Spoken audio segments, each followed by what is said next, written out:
umada huridiyo noqda habar habar kolay hibashiyo mawayda hugne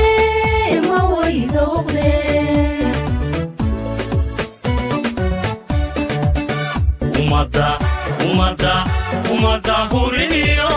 noqda habar habar kolay hibashiyo mawayda hugne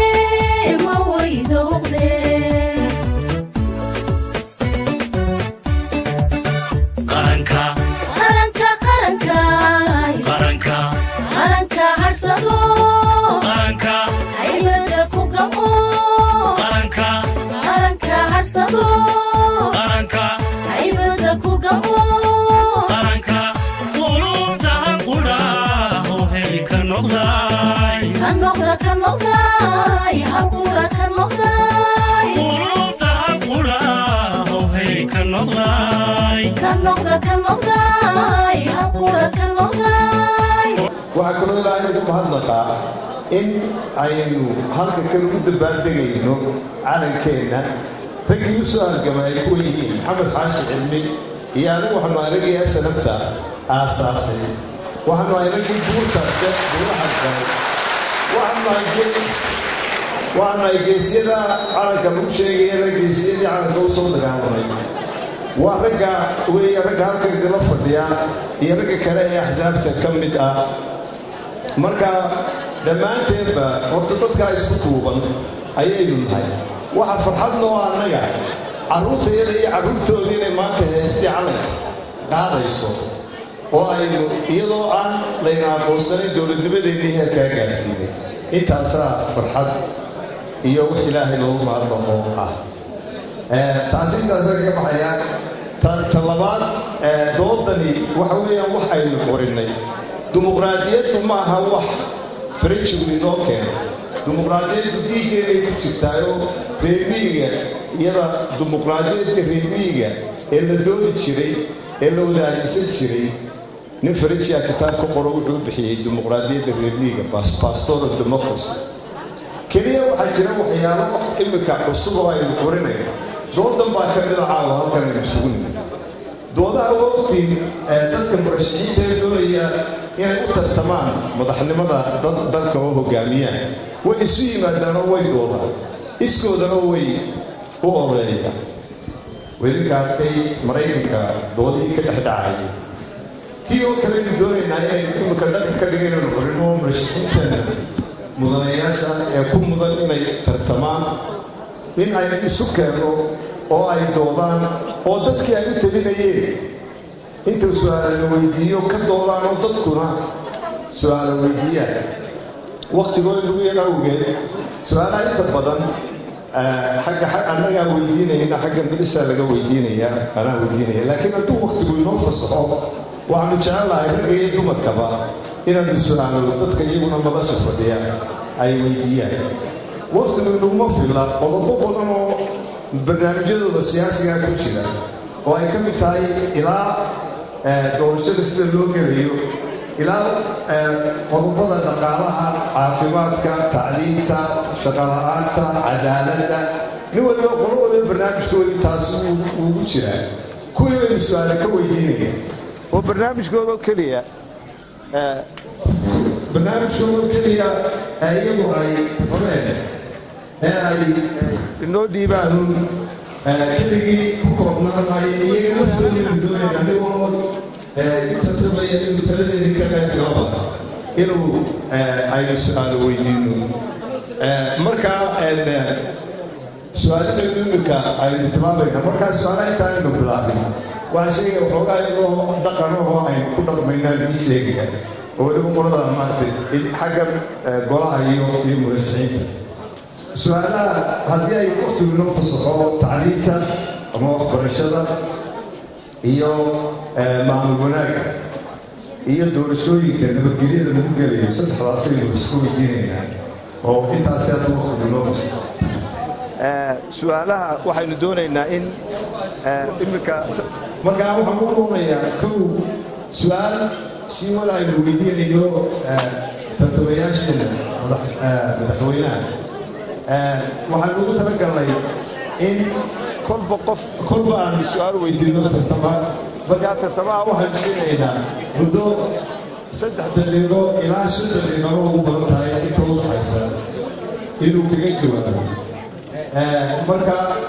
marka uu ka jawaabo waxaana hadda jeer laga hadlayaa waxa weeyaan mawduuca aynu ka hadlayno ayuunbaynu ku koobnaanayna oo jawaabtiisa aynu doonayno kow halkan haddii waqti inoo fasaxo waxaynu ka qaadaynaa su-aalaha dadkan kale ee madasha fadhiya waxaynu ku bilaabaynaa waxayna tahay siyaabaha lagu bilaabo imika 2 murashax baa inala jooga midna waa inaga maqan yahay marka xagga ya يرسي كان كريدها سيكسو بحاس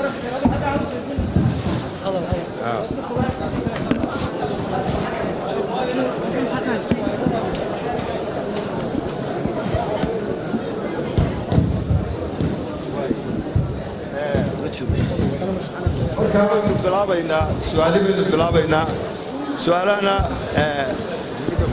siyaaba qorsha loo bilaaba waxaynu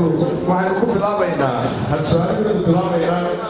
marka waxayna tahay sidii dhaqankeenu aan jirtay 2 murashax kulba kii daaway waa kiinaba garanaya inuu kale ka daawayahay faysal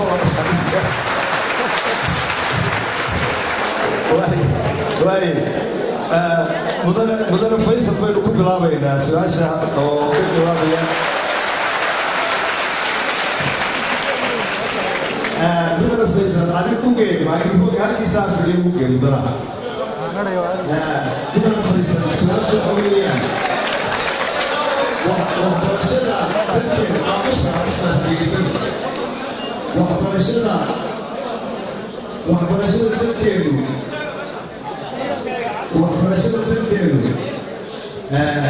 waynu dadaalay markii ay 19 ku soo dhismay oo laga tuurtay laakiin haddana 20 sannadood kadib waxaa dadkeena intii iskuulada tagtaa boqolkiiba 50 weeyaan boqolkiiba 50 ma tagaan dadkeena weynaa intoodii badnayd waxna ma qoraan waxna ma akhriyaan maxaa ku siyaasad ah in aad tacliinteennaas dadka wada gaarsiiso weliba iyadoo bilaasha oo miyiga magaalaba ay ku fido dadka waaweynna ay helaan tacliin ay waxba qori karaan waxna akhri karaan وسنة أول المسلم الله يجينا الله يجينا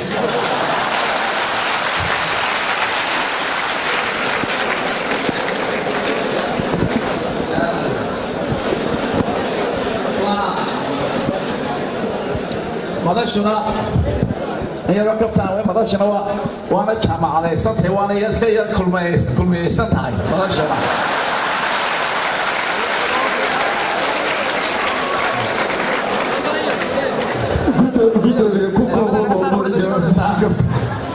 أنت ما كان تعطي سؤال شيء عمومي بعد بروفيسور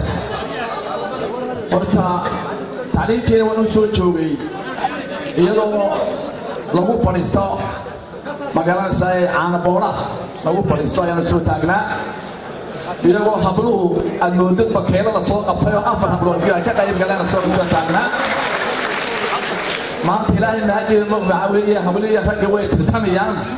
حبلها ما كحرب سنة كلا يسوق كاني أنا أقول وحوي إنجليز كا بروي نرجعي لو وحنا وكذا حلي وحنا كذا حلي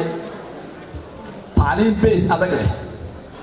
تعليم بيس أدقله أوقف كيو تدرس سنة كان يبيج أيوه هذانا لغات كسبوها الجري وفتاكو كيف تلعب عبيت هي administration ونعكسن أيام كذا حل لبادي هو عبادين محمد سياد فريق هو وضع كابوبي أي وضع هيد بهدي إن الله ما أنت تعليم تين وحي وبحري سيد مشرومك أي سبح بحري مد قرشة سام ما وطبعا قرشة نسمينا السلام إن شاء الله تعالى وحوي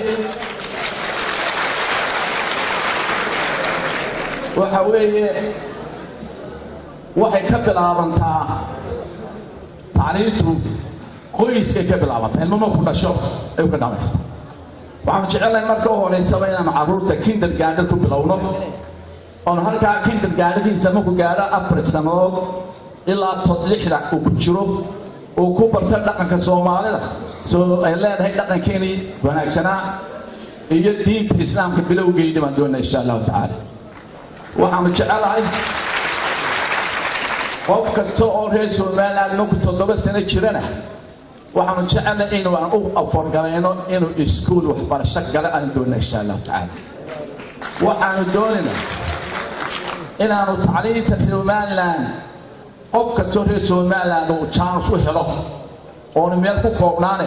access u helaan doonaa insha Allah ta'ala waxaan doonaa macallimiinteenu inay noqdaan dadka ugu mushaharka badan oo ay soo jiitaan dadka intelligence yaanu ka shaqo waayay macallimo ku quusanay intelligence waa macallimiin soo doontaan doonaa insha Allah macallin tacliin leh oo xariif leh ayaa arday wanaagsan ku soo saari kara insha Allah ta'ala waxaan doonaynaa macallimiintu wanaagsan inaanay magaalooyinka ku koobnaaneen inaan tuulaha u dirno tuuladu macallin wanaagsan hesho oo waliba guna ugu darna ka tuulada tagay salaxda tagay ana xasan doona insha Allah ta'ala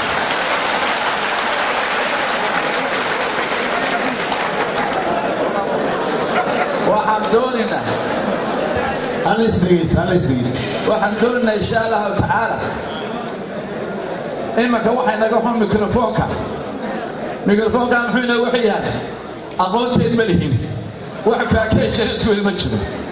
waxaan doonaynaa ardaydeena 5%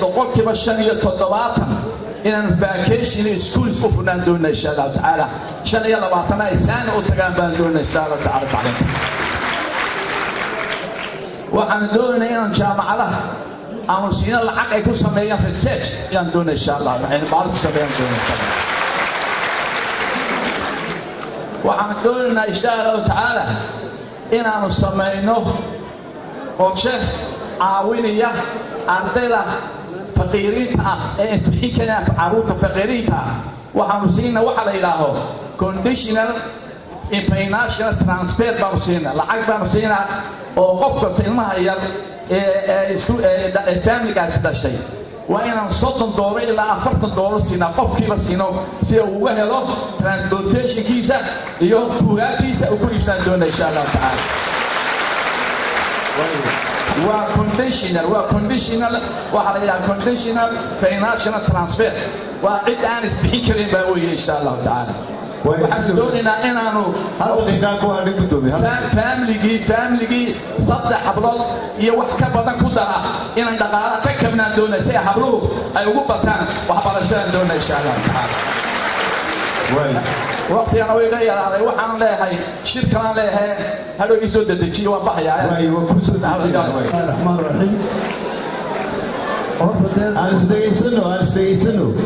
horta doodahan oo kale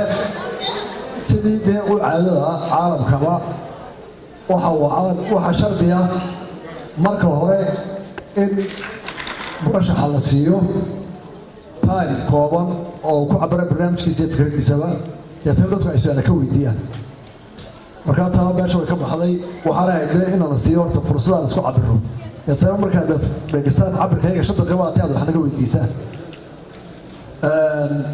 faysal waxa leeyahay baash waa kulmaysiday falaadkiina aad lagu siiyo qorshida aad hormaree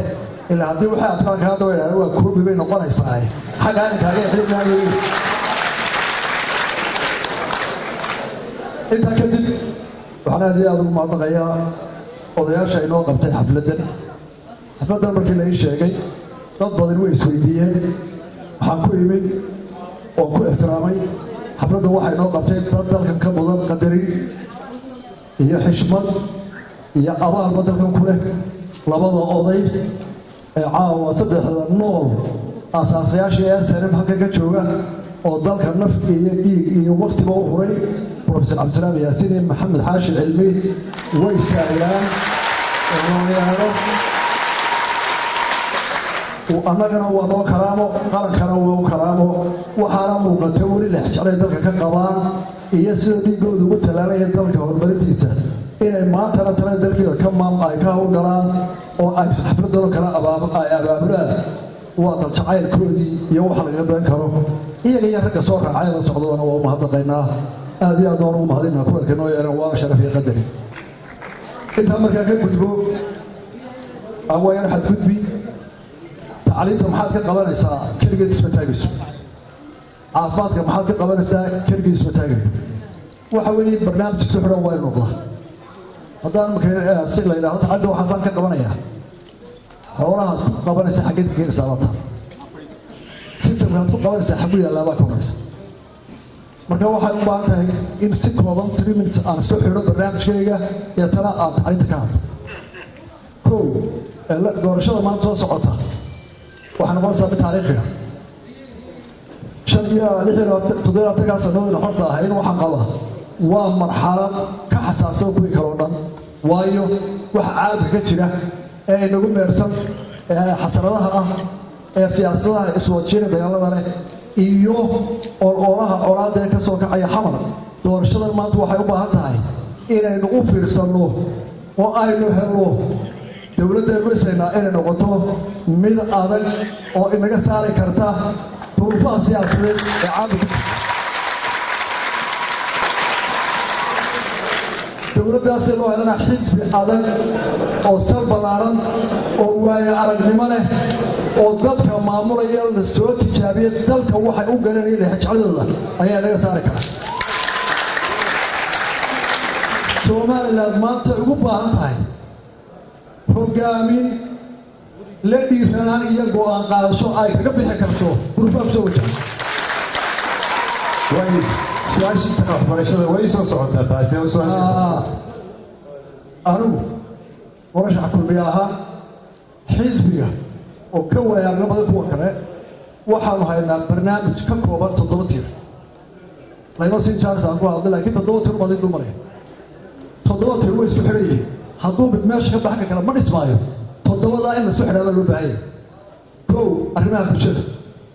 in wax laga qabto markaa baahida waan hormarin maxaynu u baahannahay waxaynu u baahannahay waxbarasho aqoon la'aan meel lama gaari karo waxaynu u baahannahay tacliim waxaynu u baahannahay biyo iyo cunto nadiifa oo dadkeena waanta kaliya laga wada qalayo cuntada cunno ma garanayno ee in la doono biyo iyo cunto nadiifa waxaynu u baahannahay mujtamaceena isku dulmanay inaynu kala hubsanno siday isku dulman yihiin dadka la haybsooco naafada haweenka talada qaybta ka qayb gelin dhallinyaradoo dalka ku dulman baahiyahaasi waa kuwa inoo yaalla sen wax ugu qaban karraa baa tii marka kow waxaanu wax kaga qaban karaa maamul wanaag qaban kara mayna haddaynaan maamul wanaag samayn maamul wanaaggana maxaa beys u ah inaynu la dagaalanaan cadaweyna koobaad oo ah musuq maasuq haddaynaan musuqa si dhabo la dagaalamin tacliimna heli mayno macallin fiicanna heli mayno caafimaadna heli mayno 3 haddii ay tahay dowladda inaynu la dagaalanno oonu samaysano maamul wanaag wanaagsan iyo dowlad efficienta waxaa ku xigay ammaan in la ilaaliyo dowladda oo aynu helno ciidan qaran oo difaaca iyo siyaasad dibadda iyo duruufaha jira ka daafacda oo takhaarajiga ah labadaasoo isku xidhan 7 waxaynu u baahannahay markaynu taala inaynu deegaan ka tarino abaaraha soo noqnoqday cimilada isbedeshay xaalka soo kordhay sidee baynu u noolaanaynaa sidee baynu uga tegaynaa waa inaynu bedelo saynu u noolayna reer guraaga ahayn oo xoolaha calaf loo beero biyana aynu raadino intaas waa sigoo kooban barnaamijkayga deetana waxaan u imanayaa tacliinta si kor loogu qaado soo koobanka waan ka boolaya adaa iyo rabbi kaboobkayga biga raallahu tacliinta waxaynu samayn doonaa ku samayso mayso tacliinta haddii ilaahay idhaahdo xukuumad ahaan iyo xisbi ahaana hore aan ugu tijaabinay oo aanu 10 jeer labilaabay dhaqaalaheeda waxaanu ogaanay tacliintu waayo araggii 6 sano kulmiye xukuumaddiisu waxay ogaatay tacliintu inay u baahatay dhaqaale loo kordhiyo oo dhaqaalaha waddanka ugu yaraan laga siiya 115 iyo ka badan haddaynu doonno tacliinta inaynu hagaajino waxaanu ballan qaadaynaa inaanu 5 gaarsiino miisaaniyadda tacliinta kabacdina qodobadii uu fiirsantay qurux badan marka dhaqaalo la helo lagu raadiyo oo aanay noqonin wax loo riyoonayo oo ay ka mid yihiin dhammaantood inaynu tacliinteena ku jahayno khayraadka dalkeena mid lagu shaqatay karo aynaan dhammaanteen noqon arday baratay cilmi aan suuq lahayn hadda dheeraa ku hadlay gudoomiye qodobadii tacriinta oo kuwaynu hore u soo wada sheegnay waxaa ku soo koobayaa miisaaniyaddii lagu hirgelin lahaa ayaanu ballan qaadanay miisaaniyadda ugu dama macallinku mushaaro wanaagsan qaato dugsiyadu noqdaan qaar la geli karo oo aan markaad dugsiga tagta aanad ka sasin galaaska kuraasaa taalayin foolxumadiisa carruurtana caafimaadkooda lagu ilaaliyo biyo nadiifa iyo musqulo la siiyo in la soo celiyo iskuulladii haweenku kuwa tababaran jireen ee haweenka in naafada iskuulladooda dowladdu ay damaanad qaado oo aanay baraafdayn iskuullada naafada ah intaasnu imika hawsheedii ku jirno waqti xasaasiyaynu maraynaa waa doorashadeennii madaxweynaha afraad weeyaan waxaynu doonaynaa inaynu weydiinno murashaxiinta halkan inoo fadhida maxaa idinka siyaasada ama qorsho ah doorashadaasi inay si nabadgelyo ah oo xor ah oo xalaala ay ku dhacdo way iska caddaatay in meesha kulmiyaysanto galabkii haweenka kulmiyaa jooga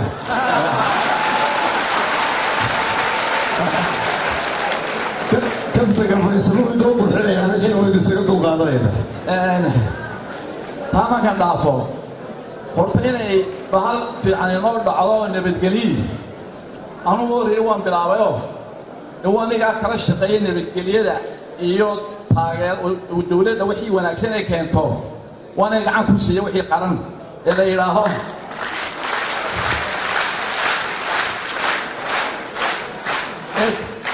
taasi u soo jiiday wax magaradka iyo afishaarada reerkayaga faysal muusuu dhisiyaa ii soo jiiday dowladdaan taageeraa moogtaada ta labaad waxa weeye anugu yaa toda ayaa cidagala imaan odhan toda ayaa reer axmedaan imaan odhane toda ayaa reer somalilaale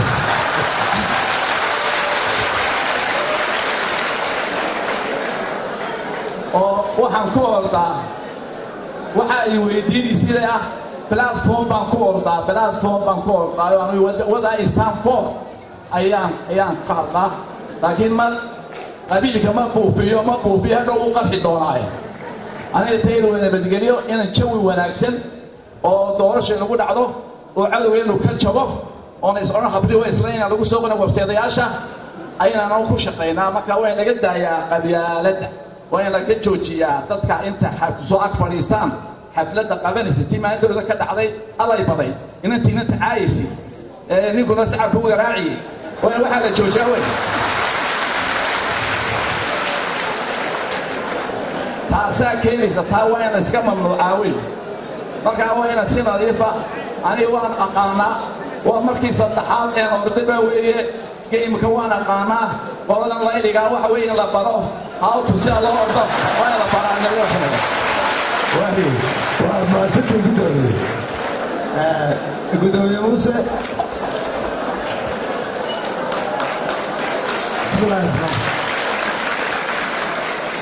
aan isdhegaysano haddaba si wanaagsan bay noogu socota horta waxaad weydiiyey cadaaladda meel walbaa laga eegaayo saddex xisbi mayaanu yeedhin ma labadii quraan noo yeedheen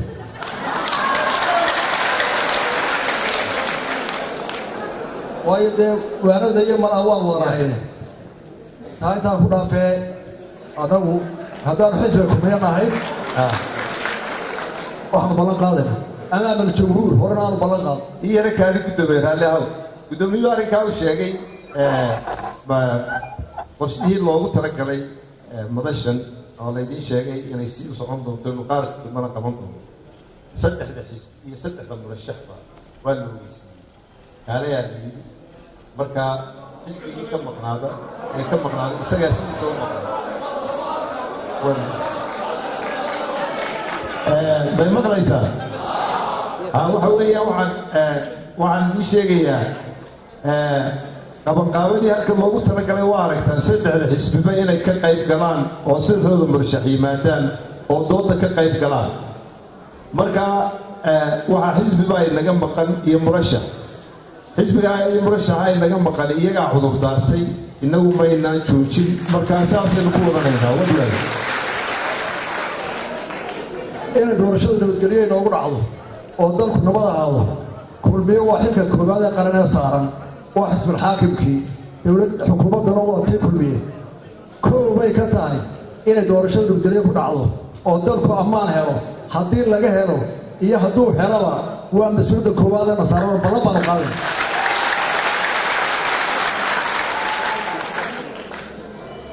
doorashada waxaa xil saaran oo hogaamiyaa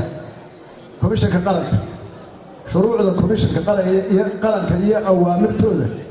iyo natiijada isaga ee maxkamad soo saaraan ee asaxa waanu u hoggaansami doonaa insha allahu si aan balaawri ninkii jiidaysa nabadgelyada waxaa inoo qaabilsan cadaaladda wasaaradda garsoorka iyo ciidamada amniga oo ciidamada qaranka oo dhan ah iyagana awaamirtooda waxaa doorashada ku saabsan waanu u hoggaansamaynaa intaa waxaa dheer waxaa nabadgelyada inoo qaabilsan golaha guurtida iyo odayaasheenna dhaqanka iyo culimada oo iyaguna loo xoogla ku leh iyo maalqabeenka iyo aqoon-yahanka iyo haweenka marka u dambisa tiraa waa naga aamusa reerka amwaalinaya intaba waa hoggaansayna haddaan kulmiyanahay markaa badantaasaan ummadda u qaadayna wasalaamu calaykum waad ku mahadsantay taa iyadoo la sii xidhiidha ayaa waxaan idinku celinayaa camal sidii falka ayada loo gelayay waa ogtii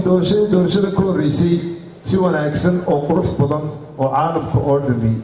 inoo bogay oo ilaa iminka laynagu ammaano mari harper shalayta markii ka hadlaysay b b c world serviceka ay sheegtay inuu yahay dalka kan isagoo la aqoonsanay dalka keliya ee dimuqraadiga ee doorashooyinku si isdabajooga uga dhacaan oo si nabadgelyaha uga dhacaan maanta cabsi baa la qabaa sideebaa u xakamaynaysaan marka iminka ololaha gashaan dadka taageerayaashiina iminkaynu aragnay oo sidii faysalba yidhi mararka qaarkood ay dhacaysaa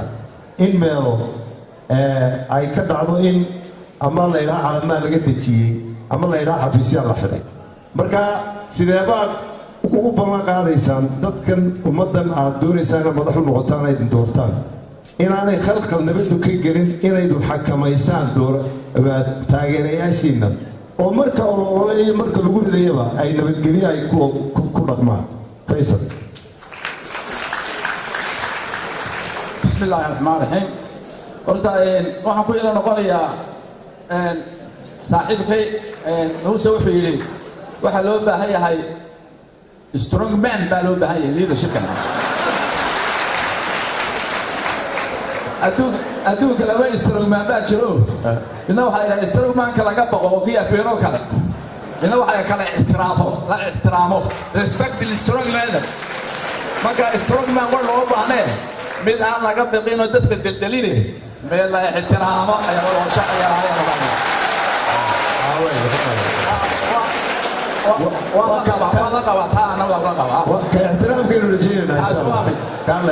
waxaan u sheegayaa dhalinyarta maanta halkan iskoo timi horta maanta inta aan joogay siyaasad ku jiray amba doorashada maanta doorashada uga warwar badanah iyo qarankeena maalin uga warwar badanah horta ma jiro aan ii sheegay waxa weeye riyaala wuxuu qabtay afar wuxuu qabtay doorasho qabtay afartaasba ceesaan inagamay dhiman ceesaan kulmiya mid uu qabtay tii ugu xumee doorashayna soo martuuha ilaahay bayna kala badbaadiyee ilaahayga weyn bayna kala badbaadiyee khatar baynu galnay adiga oge wixii samay dadna way ku dhinteenoo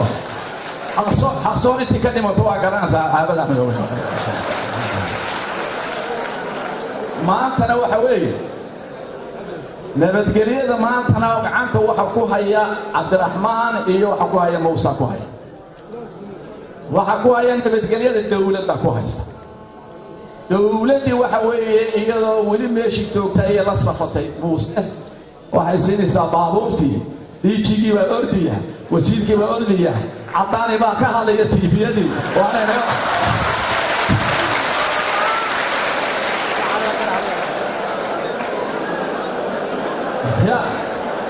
waxa weeye waa in garoonkana la falgareeyaayo garoonka weyn la fargareeyo wasiirku shaqadiisa qabsadaa dhiijigu xitaa dhiijiyadii baa noqon siyaasiin dhiijiga waxaan ku yidhi war maxfuudka ka akhriday inuu muuse soo baxayo binaadan soo baxaan ku yidhi waan ku yidhi maad iska fadhidaa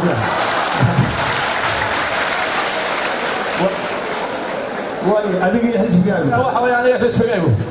waa anigii maalintii dhowtana qaadanay shahaadada qaar kale way noo soo socdaan haddii aan idhaahdo ha nagu daydeeno dani dadkan ha xakameeyo qofka liidarkii haddaan imaka aanan xusbigayga aanan andarmay kantarool ka dhigin oo nimo uu doono ku hadlo oo inantu iga baraamburto heeran ku ambaaburto ay baraambur reer u tiriso tii kana way soo baraambure cidagana wax ka baraambur wadin ma jiro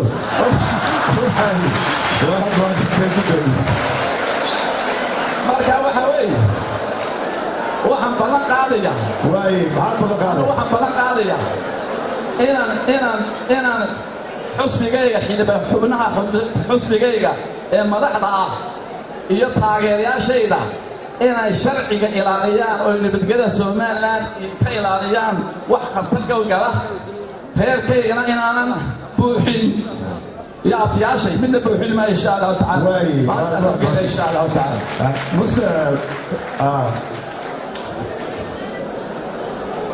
بسم الله الرحمن الرحيم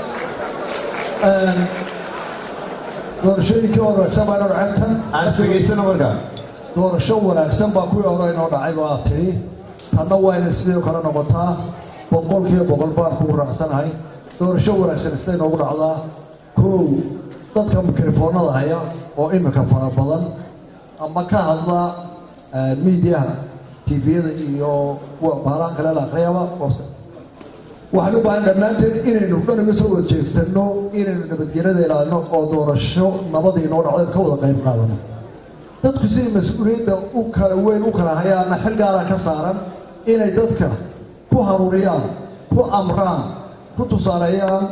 in ay doorashada nabadgelyada inoogu dhacdo oo wixii laga xubanayba laga daayo waan ku celinayaa xukuumadda iyo xisbiga kulmiyo talada haya waajibka koowaad baa ka saaran ballanna waa idinku qaadaynaa in nabadgelyada shanta gacmoodba la isku geeyo xisbi ahaan waxaanu ballan qaadaynaa taageerayaashayada inaanu si xoog iyo xooga intaanaan u sharxin brogaraamka iyaga intaanaan noo codeeya odhan aan uga horraysiino oonu ku waarino nabadgelyada iyo doorasho wanaagsan oo xalaalaha inoo dhacdo waxaanu ballan qaadaynaa dhallinyaradiyada hadday fawdo sameeyaan inaanu sharciga kuwa ugu horreeya la maryaa ay noqdaan taageerayaasheeda oonay mucaaridka oo dhan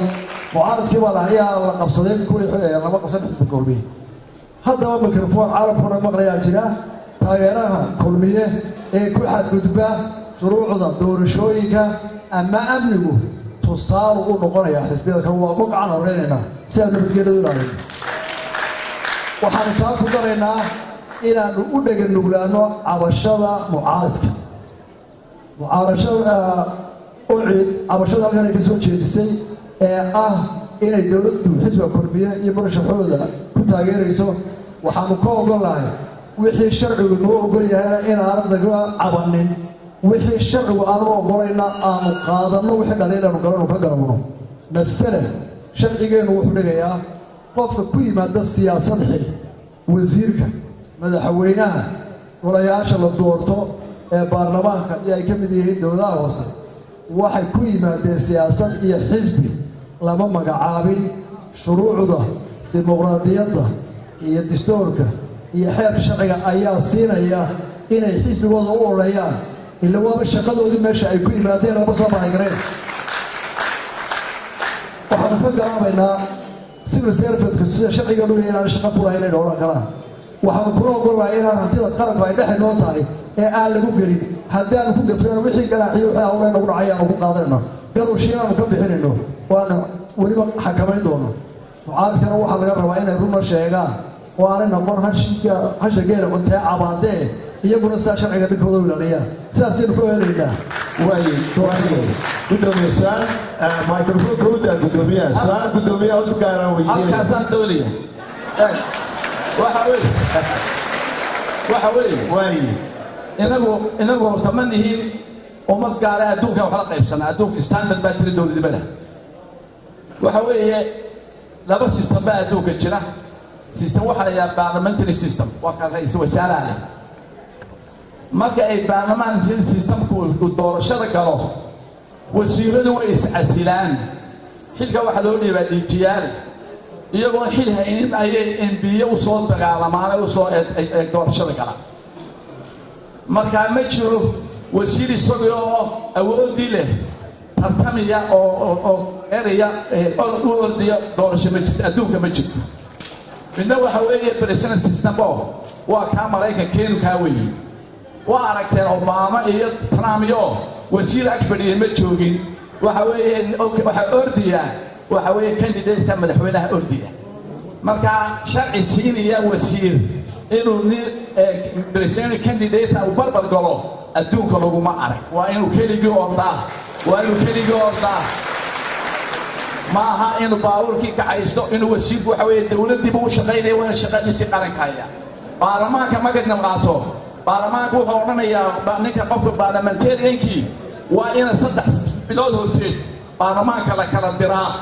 oo iyago kii ahaan jiray ka imka cusub la chance garan iyago siman inay wada ordaan baa weeyay ma jira baarlamaan haysta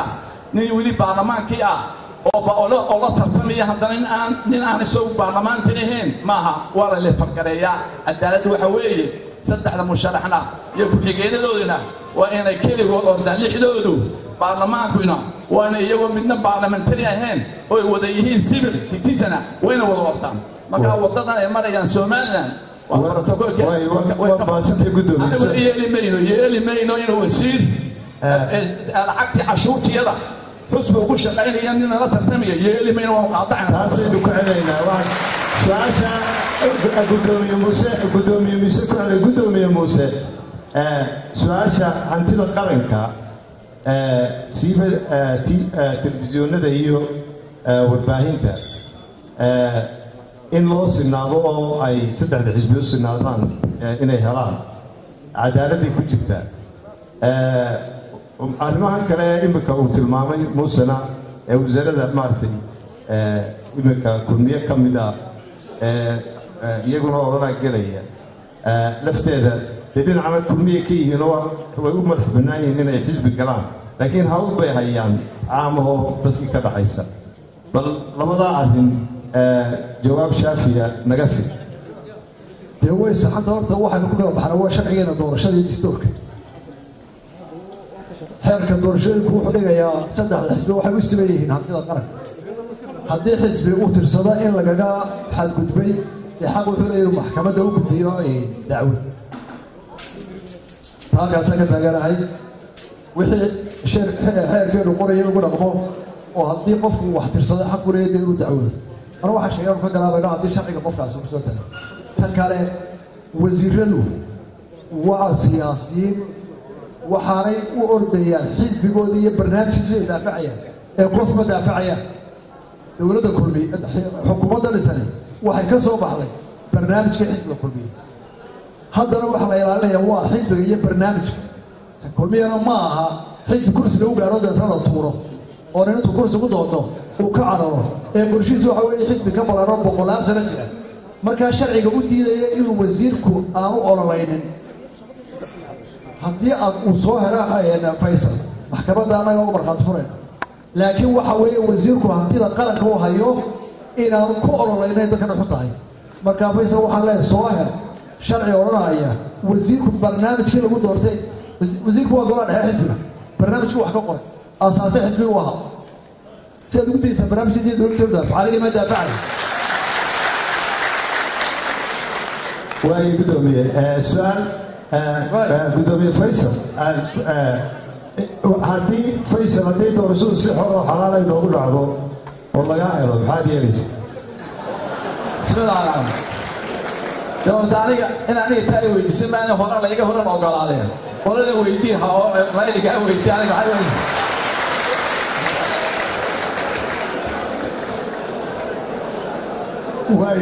وكان موسى وقصر يعني فيصل هذه أي سحر وحلال دعضو الله قاعد بحال يليس waxaan saxay shaxeer ummaddana waa u sheegaynaa si xoloo xel haddii layga helo oo xisbigayga laga helo waa ku qaadanaynaa dalkana khalkhal u geli maayo kursi qof doonayo ama kulmiya oo diyaar ahaa dalka waxaanu danahay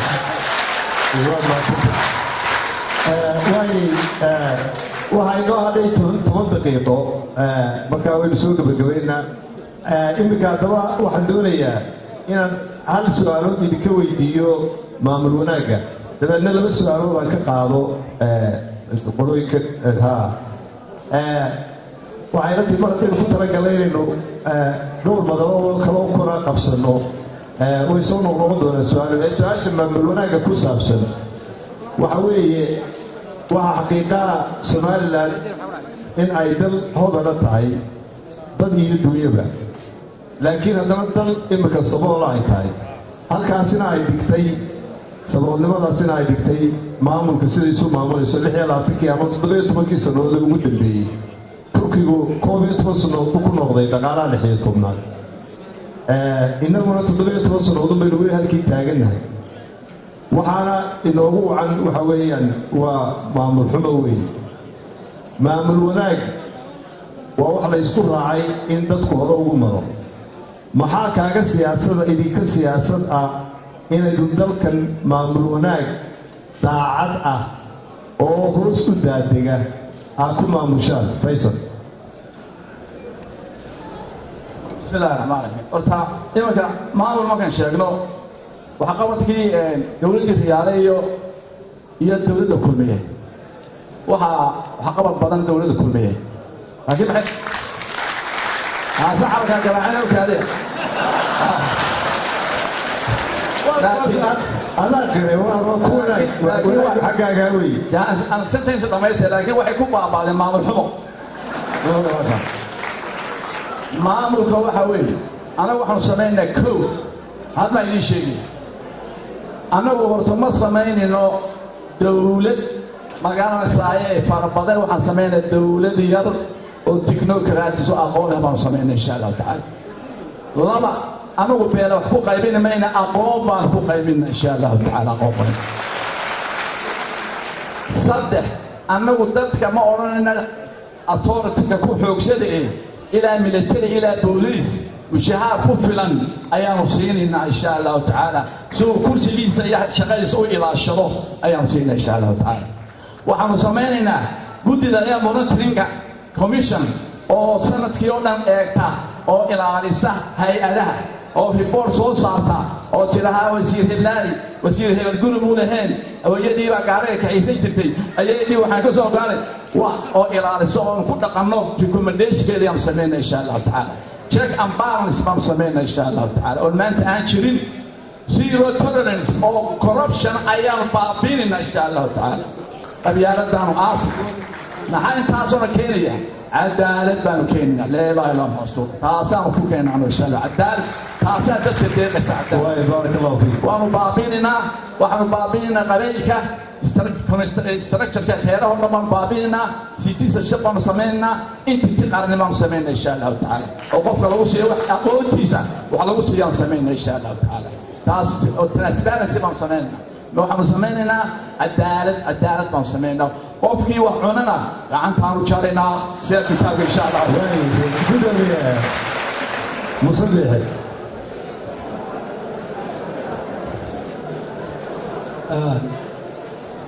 maamulka saa inoo helo waxyaalaha maamul xumada keenaya waa inaynu marka hore doonaa inaynu daweyno maamul xumada waxaa keenaya ugu horreeya waa faqriga waa saboolnimada waxaynu u baahanahay inaynu dhaqaalahayna korino xukuumadda kulmiye aada loo maagayo waxaan qabaa inay aada iyo aada dhaqaalaha u kordhisay miisaaniyadda waxaa xaqiiqaa inay waxyaalo badan oo la dagaalanka saboolnimadaa samaysay dhaliisha waa ogolahay waayo qofkii wax qaba qofkii hawl qabta ayuunbaa gafaa bini aadamuna waxaad qabatay inta badan ma egayna wanaagga waa la jecel yahay wixii aad qaladayn baan eega annagu waxaan eegnay waayo aragnimo aanu wax hore u soo qabannay 7 sano xukuumad ahayd in ka horreysa oo mucaarad ahayd in ka horreysa oo dalka haweenkiisa nahay waxaanu aan la iskarinay inay maamul xumada kow ka tahay saboolnimadu saboolnimada si loo baabiyana waa in dhowr tallaabada qaada marka hore habkaynu noole waynu bedelnaa miyiga magaalada kow sanadkii waxay nagaga baxa qaadka in ku dhow 700 milyan waa inta wajahan laga cashuuro dadkeenina waa shaqo beelay qofkii markuu shaqo beelay kii shaqaynayna mushahaaradii baa ku yar marka haddaad tidhaahdo nin lacag ii hay oo aad u dhiibato baankii ama mushahaaradii ciidanka ama tii shaqaalaha oo uu qaato waxaan carruurtiisa iyo gurigiisa ku fillayn dee caqli ma aha isagoo qatarna kuu shaqeeyo markaa haddaa wuxuu baara hadduu qorana waxa lodhaya waa musuq marka waxaynu u baahannahay horta inaynu beyska mushaharooyinka kor u qaadno marka hore lacagtana xaggeynu ka keenaynaa waa inuu dadku isla fahma haddaad doonaysa inaad musuqa joojiso waa inaad qaadka joojisaa marka hore haddaad doonaysa inaad musuqa joojiso waa in cashuurta ku waajibtay dadka cashuurta ku waajibtay ay bixiyaan isla markaana ay kantaroodaan inaan cashuurtoodii la cunin ila dadka waxay cashuurta u bixin lahayen waxay leeyihin meel wacan mari mayso marka waxaynu baa inaynu isku waarino in cashuurtii la bixiyo gaarna laga qabto inaan la cunin dabeetana aynu dadkan inoo shaqeeya horta wax ku filan siino laba in aynu samayno habkii la odhan jiray beenshanka ama hawlgabka waayo ragga dee cabdisalaam oo kale adigoo kale maxamed xaashoo kale oo noloshoodii u soo shaqeeya dalka beenshan ma lihidin xadba ma lihidin ka yaree soddon-jirkee shaqada hayaa muxuu musuq ku daraya uu ku arkayaa wuxuu dhayaa dhowta xaggee tegaya shaqadii ka dhaqaaqi maayo marka waxaan u baahnay inaynu dadkii waaweynaana daryeel siino beenshan siino kuweena yarana shaqada soo galaan oo dadku security helaan intaanan gacanta jarin horta qofkii sabaha gacanta waa intaanay ku go'in waa inaan qofki horta nolol sameeyo markaynu labadaa isku soo xidhno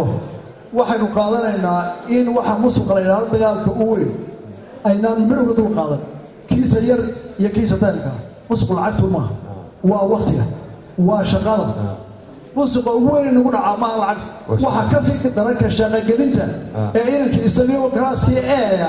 oo jaamacadda sabjadabana ee ku qaatay mid kalaaskii marka labaad kaga cararay gacanta la qabanaya shaqada la geeliyo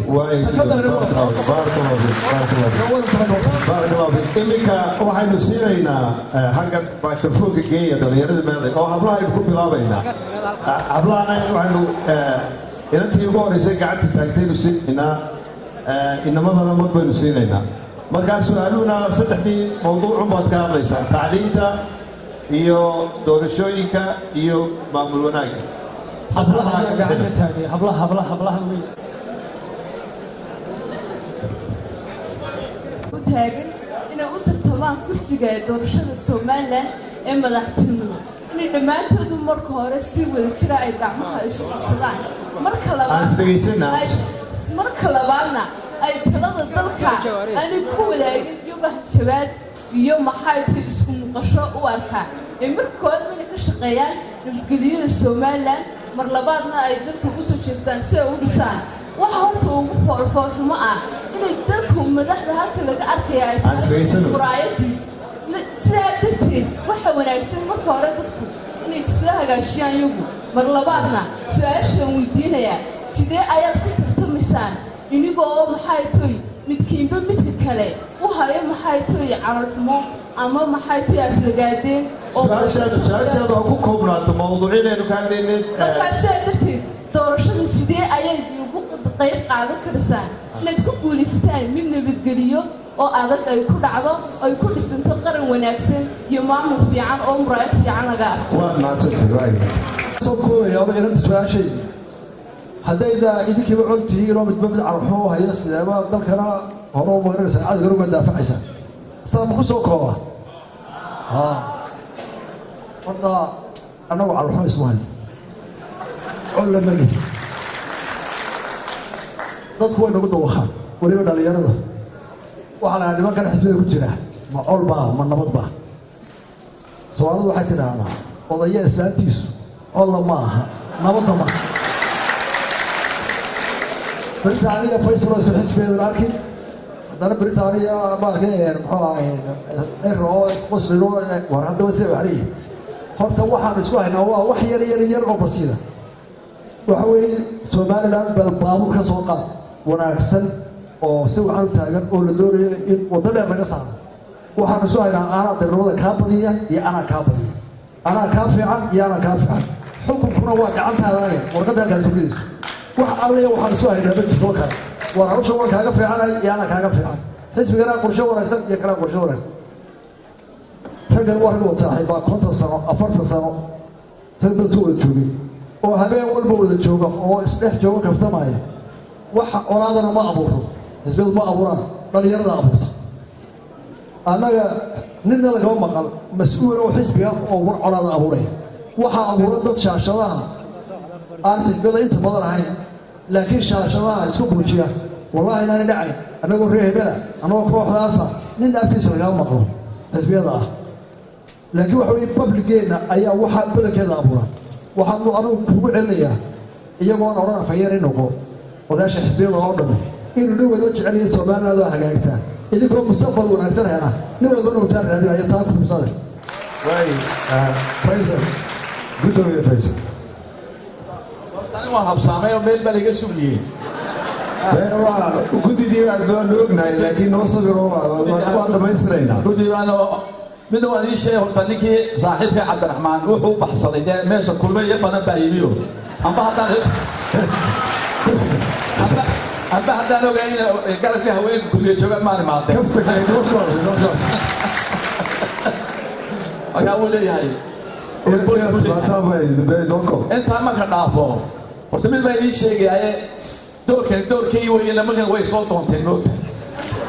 doorkan way soo doonteen لوالما صاحب أنا يوم عبد الرحمن ويسوقتينه مربان سوء كاميو لما هو الدولة أنا يا هو يجي ينهيرو ويموت هاي ما قاول سامح لنا يا عبد نقل موسنا بس بدنا أي شيء تاجريش موسو إن ما نكاد على موت وأنا هو اللي نسمع ما موت ما قال وأعتبار السنة هاي ما قال واحد عارف ما يسوه هنا ما تشوفه عيلكي هالجيسين بيسا ولا حبني الحمد لله بقى حمال المجد ده وحوي يوم أنا شخصيان تطعم تاجرية إن الله قبض بسك أو لا وحنا ولا تطعم ياي اسم الدليل وبدون تدك وحمي قرن موت اسم الدليل فيسبب لك وربنا عيو إن أنت اللي قلبي جوبيه ولا جوب سلاي جوبيه مجد وما تتاي رجع ومنه وسؤال كل يوم جوجة نظام كان يعلنه بس وين صدق السؤال شيء نقول فلان جواب ممكن في السؤال أفضل إنه يدين كرسالة كبارو ده أنا أحبتي فيديو هذا فيديو اسكوبو بسم الله الرحمن الرحيم الحمد لله عمس عندك يسلو وما يستاهل وين أنا أخاي سكر ويديني يستاهل بس خالي هذا ولا مغلى هذا بسم الله الرحمن الرحيم الحمد لله ثم والصلاة والسلام على الأنبياء والمرسلين وأنت أولى إلهي وبحر السنة سبحانه وتعالى أنا استقيسنا وحن هذا علمي أمرك الله سبحانه وتعالى ونفردي والمقليسة ويدو المقليسة رئيسك فردي هو نفردي وياه أنت أمرك دوني أركان الحمد لله مالك الله يقدم إن شاء الله آخره شنبا إلى الله إلى الصعنا إن شاء الله وأنت ما هذا علينا يا مدحضة قيمها على السماء لك دمان وقصرامي يا مدشر وتشجع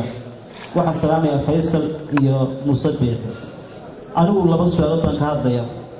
سؤال وحوي سؤال عن عدة ويدية بواي مدحضة يدرك إنك صير ما تدرك مسوها الجميع فديان عاوة والله ما ينال لبعضها أدوسها إن قعدان تدوسها جدد أنا وحنا عينا نحن إسماعيل واحد دجاني حافظ على اللباع وحنا الآفر عرورة وحبرشدي بيجارين اسكول برافدا مدرسة بنتجي وحنا يقول بقرية صوت $7 مدرسة كرانتجي بقرية $7 مدرسة كرانتجي بقرية $7 سبحان الله وكوا قارة ما بسوا وكوا قارة كوي كلا عروته عيد يسوق عندهم يسوق حيسمع الصباح دي waxaan islahaa kuwa nimanka wasiirada iyo nimanka siyaasiyiintu ubadkaagu dhigtaan ubadkaaguna la jaan qaadaan oo hamigaygaysii waxaa danay suurtagelin waayey $170 mudane axmed maxamed xamuud silaayo wuxuu noo soo sameeyey digirta naafada uu kooto ugu xidhay inay shaqaayaan $500 baan qaataa bal alla inagu dhaaday inagoo madaxdii dalka usoo halgamay siyaasiyiin qurux badan oo u hordhamaya codkayga iyo codka kale aqoon-yahanka waxay haystaa ii sheegayaan waxaan $500 baan qaataa 3 waqti laylkii biyo caafimaadkii waxbarashadii meesha ka baxday waxaa loo soo qabtay jaamacadda waxbarasho heer jaamacadeed wallafal hoostii baan ka soo bilaabay isla ka soo gaaw waan u waayay awood wax ku baro marka taas waa qodob waxaan idin cadeynayaa way maxay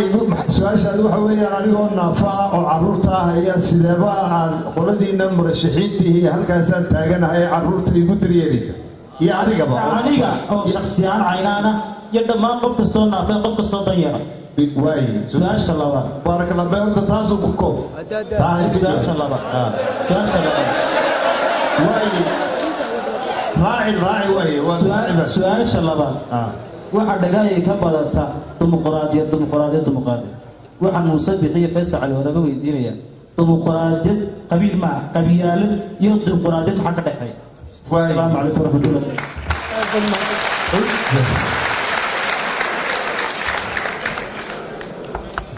بسم الله الرحمن الرحيم وتوا حوي سؤال شو هذا تعليم تقول شتايا أنا وإن شاء الله تعالى وحندوننا تعليم البيسك شنطة سنة وروح إن شاء الله إلى برنامج كديجنو إنه بلاش كديجنو إسكول كإلى إسكول كدحين كديجنا دون إن شاء الله تعالى أخذ قف كستور رسول ما لنا وتدبشير أي تعليم تقول تعليم تياله أيام كدوين إن شاء الله تعالى. شنطة سنة صوص عطنا دائرة إلى سكندرية إنه كدينا دون إن شاء الله تعالى. أولا تعليم هياله ومعنا وناكسن ديجان إن صميمه. وطعم يديره أو يسوس كان يسبحين كلنا مكان سؤال شبيهو كلنا يدي. نافذ بحال نافذ. أروتو لو حوسيننا قلنا لا إله كونديشن تو شروط لو حيريو شروط وبوحين يا ونافو. لعقبان عروج على قفك يربع لعقبان سينا إن شاء الله تعالى الله وعده حوالي أنا وحنا سمعنا إن شاء الله تعالى وحنا إلى حسبك عدالة يا دريالكم حويها دريال حوالي ذاتك أنا سبحين كريم مكان سايين شغلتين قبلن كا إن دار عد مال وحكي سنين إن دولته أي سيسو اللهم اسمع دون إن شاء الله بس وفعان oo degmo kastaba amna soo qora inta qof means test baa welfare waxa ilaahay sameeynaayo waa la hubinayaa inuu qofkaasi aan meelna wax ka soo gelin kaas dawladda ee kafaaladeeda qaadanaysa cidaba nuga agaajoonaysa ma jirto insha Allah taala in yaro baalasho noqonaya insha Allah taala ma jiro qofka waxaan sheegnaa insha Allah taala aan taxaw sameyn way qabyaaladii dimuqraadiyadda ma gudoomiye qabyaaladii dimuqraadiyadda maxaa ka dhaxeeya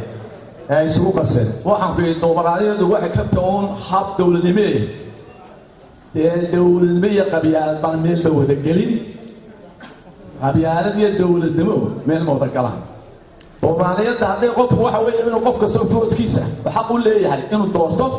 xaq u leeyahay inuu doortaa weeye elected by the people for the people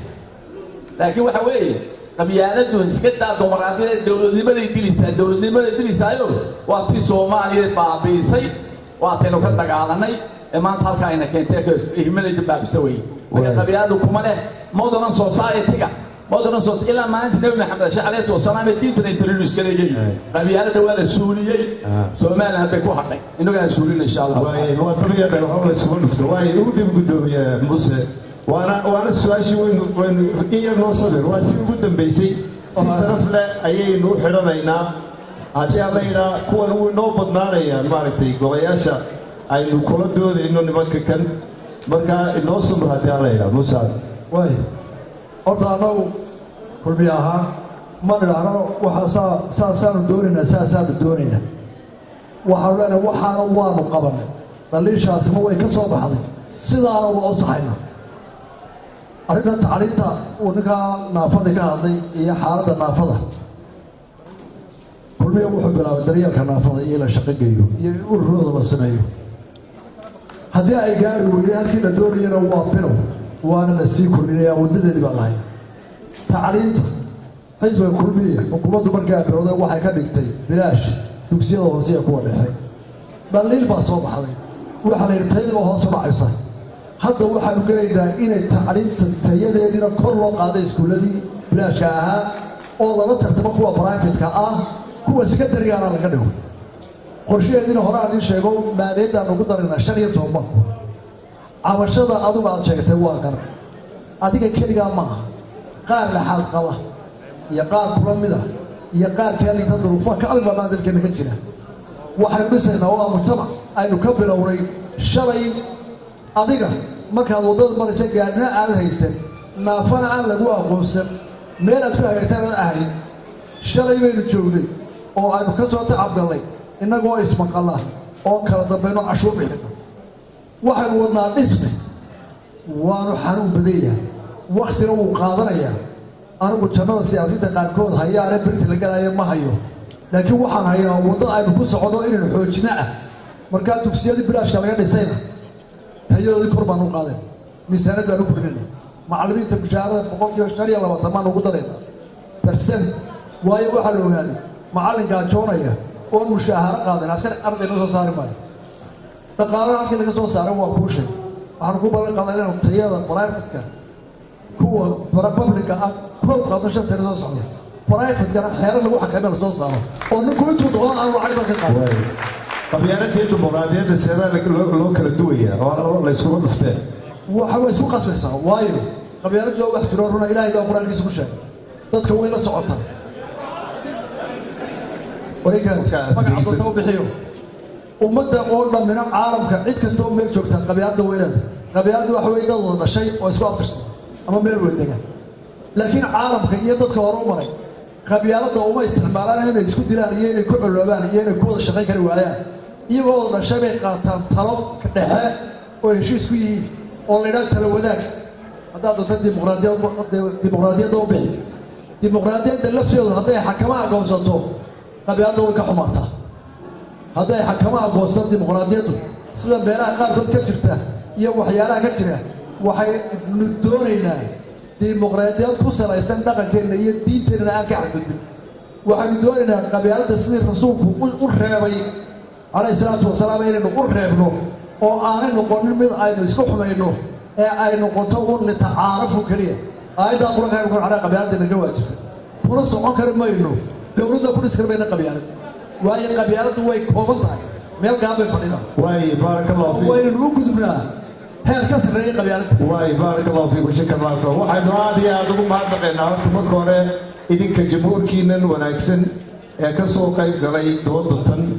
ee ka soo qayb galay gabagabadii jaamacaduhu maartay halka kale ay ku soo urureen waxaa kaloo aynu u mahadnaqaynaa murashaxiinteenna ama tartamayaasheenna ina soo ajiibay inaynu u yeelno aynu la doodnay waxaa kalenu u mahadnaqaynaa odayada madasha ee iyaguna arrintatan daadiinaya arrinkii saasuu imika inoogu xidhan yahay odayada aan u bannayno markoona haynu yuusuf baana yaana inoo gabagabaynayo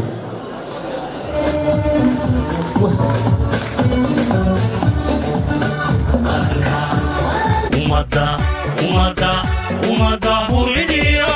nabada habarhabar kollay hibashiyo mawayda hugne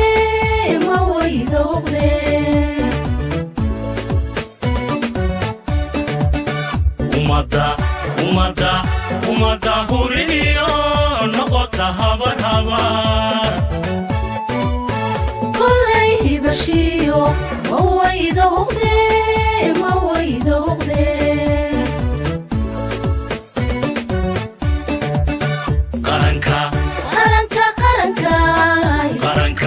qaranka harsado qaranka aybada ku gamo qaranka harsado qaranka aybada ku gamo qaranka qulubtahan qudhaho heli ka noqday ka noqday halqura ka